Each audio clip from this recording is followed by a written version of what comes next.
What would you do if your own family uninvited you from a wedding, then begged you for money less than a week later? That question haunted me for months, because the answer changed everything, and by the end of that wedding day, my entire family was left with nothing but a viral video and an empty bank account. Before I tell you what happened, if you have ever been treated like the disappointment in your own family, hit that subscribe button right now. This story is for you, and trust me, you will want to see how it ends. My name is Melissa.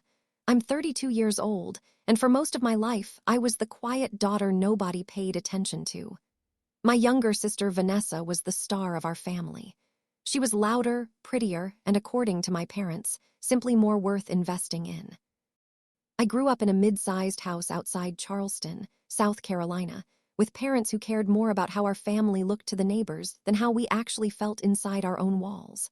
My father, Gerald, worked in commercial insurance. My mother, Deanne, spent her days planning charity luncheons and gossiping with the other wives at the country club. Appearances were everything in our house. Grades didn't matter unless they came with a trophy to show off. Achievements didn't matter unless they made good conversation at dinner parties. Vanessa understood this game perfectly. She learned early that if she smiled the right way and cried at the right moment, our parents would give her anything. I never learned that game. I was the serious one, the one who preferred books to ballet recitals, thrift store jackets to designer labels. My mother used to sigh whenever I walked into a room, as if my very presence was a reminder that her perfect family had a flaw in it. By the time I turned 25, I had quietly moved 3 hours away and built a completely separate life. I told my parents I worked in bookkeeping. That wasn't exactly a lie. I did handle numbers for a living. What I didn't mention was that my numbers involved acquiring distressed commercial properties and turning them into profitable boutique hotels. Within a few years, I had built a private real estate and hospitality company worth more than anything my father had ever managed at his insurance firm. I kept it quiet, not because I was ashamed, but because I had learned that the moment my family smelled money, they would circle it like vultures. For years, I still showed up to holidays. I still sent birthday cards. I still hoped, somewhere deep down, that one day they would see me as more than the family embarrassment. That hope finally died on a rainy Thursday evening at a steakhouse downtown, 3 weeks before Vanessa's wedding. My parents had insisted we all meet for a family dinner to celebrate Vanessa's engagement to a man named Preston, a real estate broker from a family everyone in town called Old Money. I wore a simple navy dress. Vanessa wore a designer outfit that probably cost more than my monthly rent. She spent the first half hour describing her wedding like a military operation. The imported flowers, the 5-course dinner, the 300 guests flying in from across the country.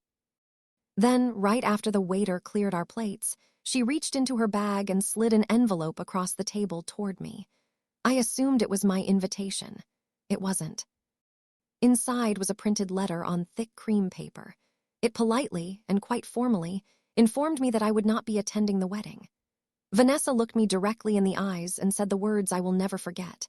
She said I simply wasn't the right image for the kind of guests Preston's family expected. She said my clothes, my quiet personality, and my boring little bookkeeping job would embarrass her in front of people who mattered. I looked at my mother, waiting for her to defend me. Instead, she reached over and patted my hand like I was a child throwing a tantrum. She told me to let my sister have her big day in peace. My father just kept eating his steak, refusing to even glance my way. In that moment, something inside me went completely still. Not angry, not devastated, just still the way water goes calm right before a storm.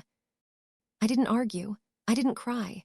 I simply picked up my purse, thanked them for dinner, and walked out into the cold evening air. My driver was waiting outside, because unlike what my family believed, I hadn't taken the bus in years. I slid into the backseat of my car, closed my eyes, and let the disappointment settle into something far more useful: resolve. If you've ever had a moment like that, a moment where your family showed you exactly how they see you, drop a comment below and tell me where you're watching from. And if this story is already pulling you in, Smash that like button so more people struggling with toxic families can find it too. 2 days after that dinner, I got a call from my assistant that made me sit up straight in my office chair. My home security system had triggered a motion alert. Someone had entered my private study using an old spare keycard I had given my parents years ago for emergencies. I pulled up the live camera feed on my phone and watched in disbelief as my mother and Vanessa tore through my drawers, opening files, shuffling papers, clearly searching for something specific.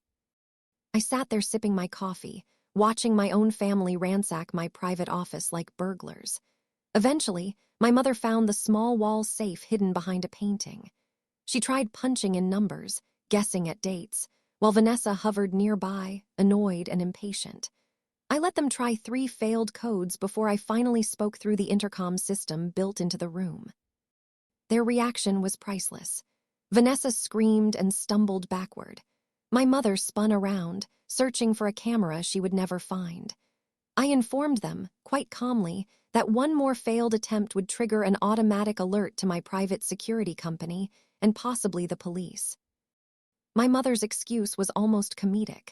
She claimed they needed our late grandmother's pearl necklace for Vanessa's bridal photos, and since I never wore expensive things anyway, they figured I wouldn't mind if they simply took it.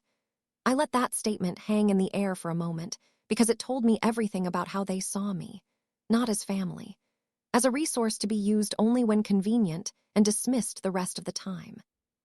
I informed them the necklace had been moved to a secured vault months earlier, along with several other family items I had quietly protected after realizing how careless my parents had become with money. I gave them exactly 2 minutes to put everything back in its place before I contacted the authorities. I watched on camera as they scrambled, panicked, and fled the moment the study looked untouched again. That single event told me something important.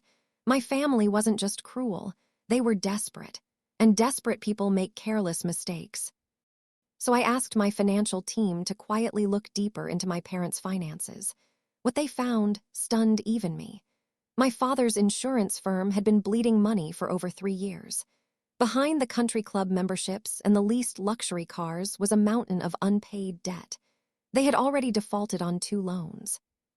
Their house, the one I grew up in, had been sold in a private transaction 18 months earlier, and they were now essentially renting it back under a lease they never told anyone about, including Vanessa.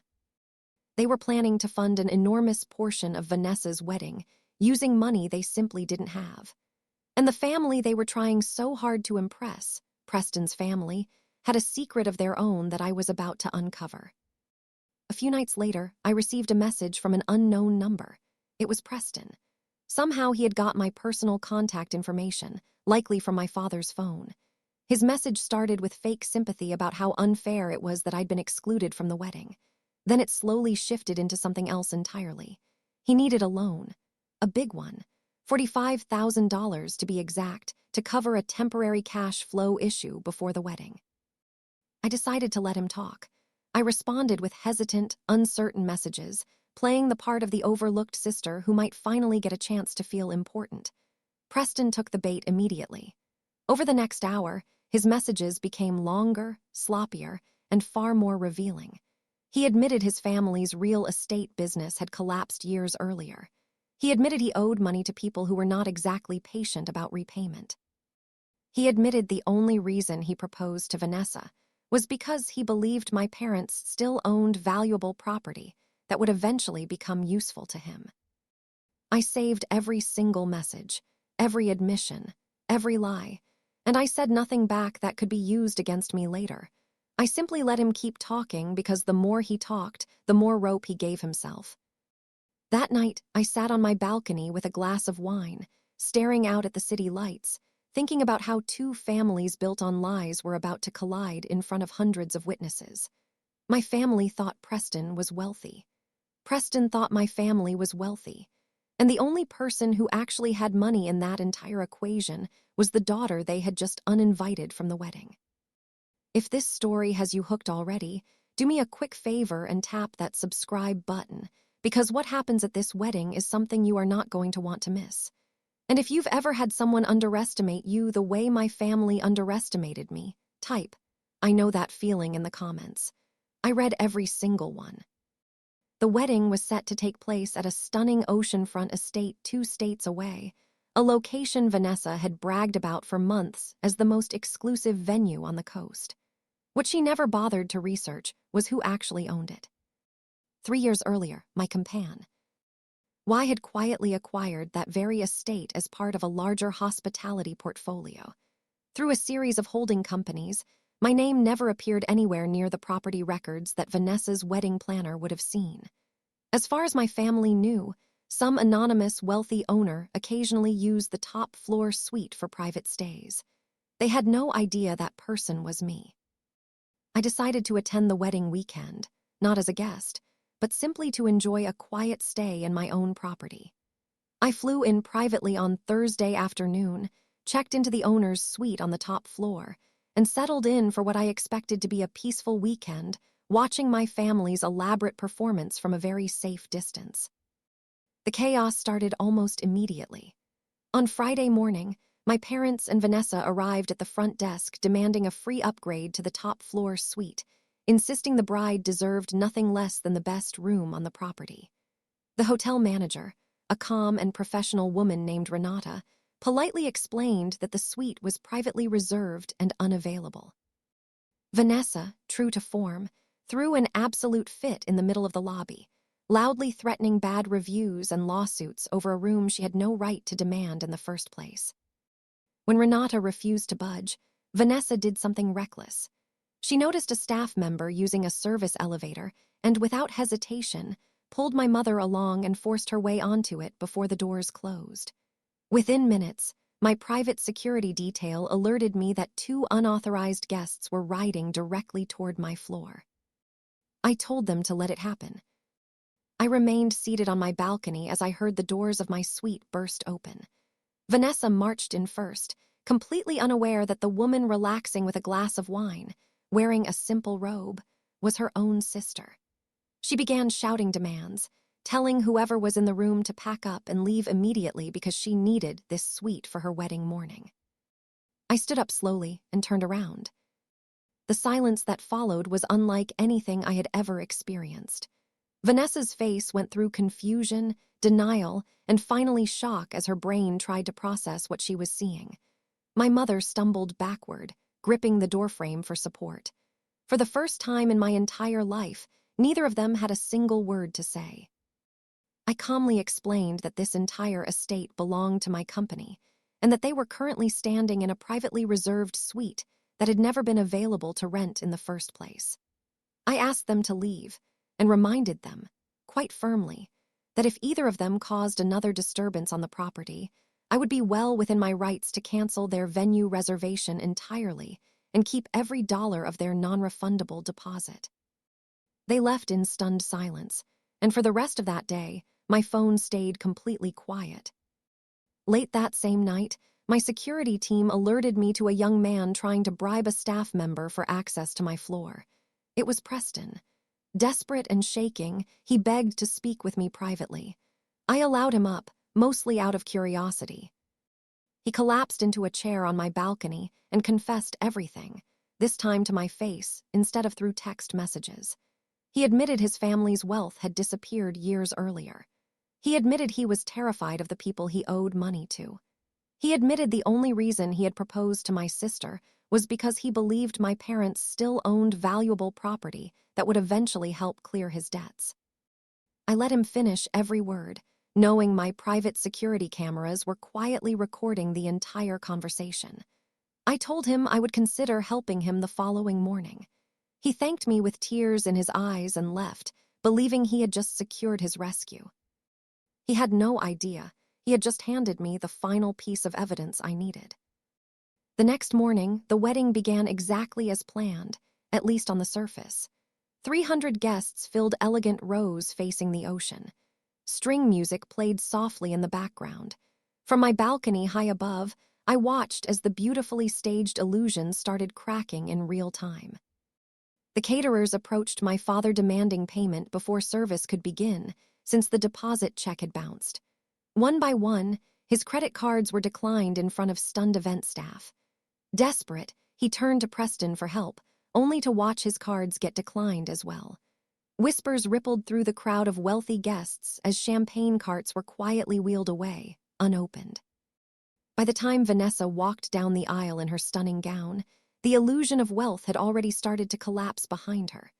She reached the altar with a tight, furious smile, clearly aware that something had gone terribly wrong.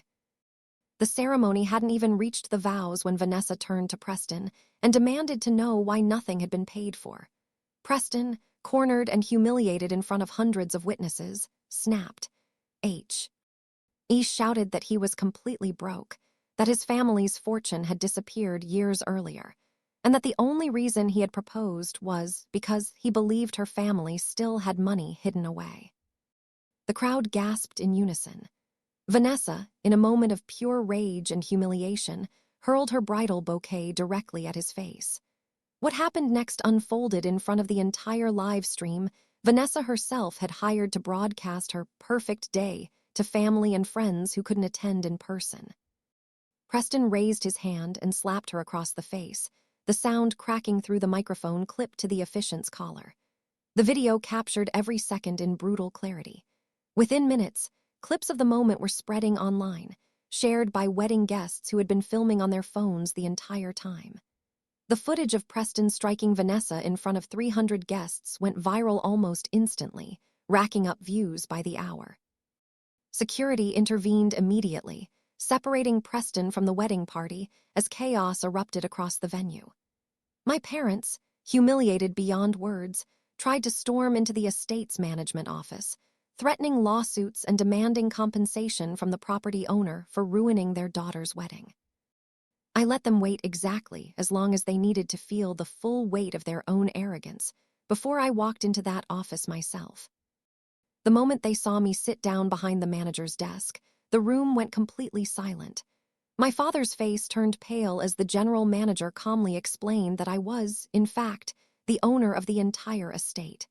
My mother nearly collapsed into a chair. Vanessa, still in her torn and dirt-stained gown, simply stared at me in disbelief. I laid out everything on the desk in front of them. The recorded deed proving my company had quietly purchased their defaulted mortgage years earlier. The financial documents showing exactly how deep their debt truly went. And finally, the recorded confession from Preston himself, admitting on camera that he never loved my sister, that he only wanted access to money that no longer existed. There was nothing left for them to deny. I informed them that Preston would be formally charged for the assault captured on video, and that my parents had exactly 30 days to vacate the home they no longer legally owned.